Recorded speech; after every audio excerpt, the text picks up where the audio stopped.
Hi, this tutorial is about sub-object deformation, and there's a really neat trick that I saw on a tutorial from CLPO videos, and I'm just going to use it, but making it very short and simple, not as extensive as his tutorial. Go check it out if you want to know more.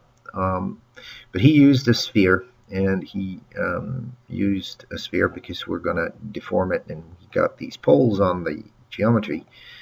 He made it into an icosahedron.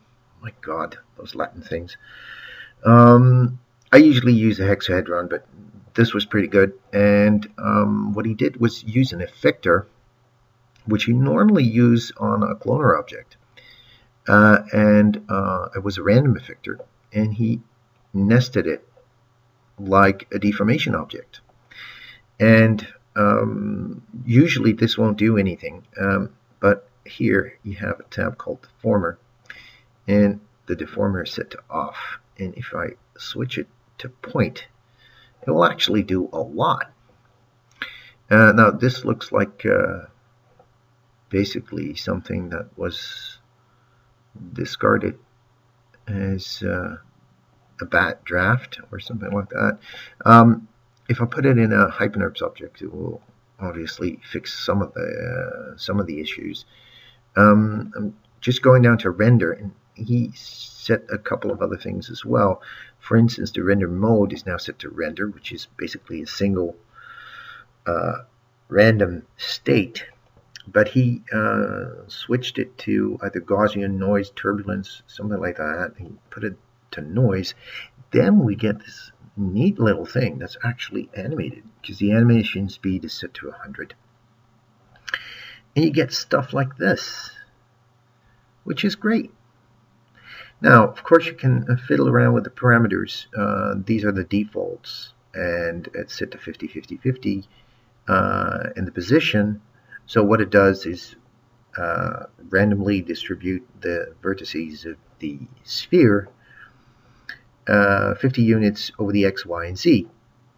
Now, of course, there's another way. There's always another way to do basically the same kind of stuff, and you actually have a little bit more control over the kind of noise that you want, although it doesn't make much of a difference. So let's start out again with a sphere and make it into an icosahedron. Yeah, just go down to the deformations and just ask for a displacer. The displacer deformation will actually do the same thing. You just have to do a couple of different things. And the displacer object will actually ask you for a shader. Now, the shader in this case will be a noise again, but in this instance, I can do whatever I want with the noise shader.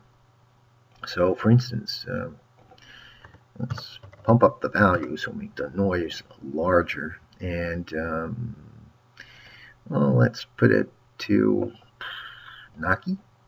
I like Naki. And make it less highly detailed, so like 3, and well, that's okay. Now, it does have animation speed, but this is a different parameter, so don't crank it up too high. Just put it up to 1 at first, so it's not like a percentage, so don't put it up to 100.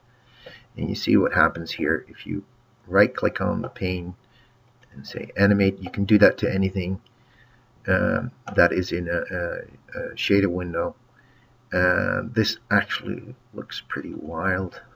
Let's put it down to 0.4, and you see it already slows down. Now switch this off because I don't want to have it animated the whole time.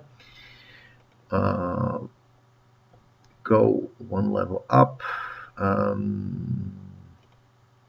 this is fine. Here we set you can either animate even the strength and the height. Now let's crank this up to 70, and you already see a similar kind of thing. So put it up in the HyperNerbs, and let's see what it does.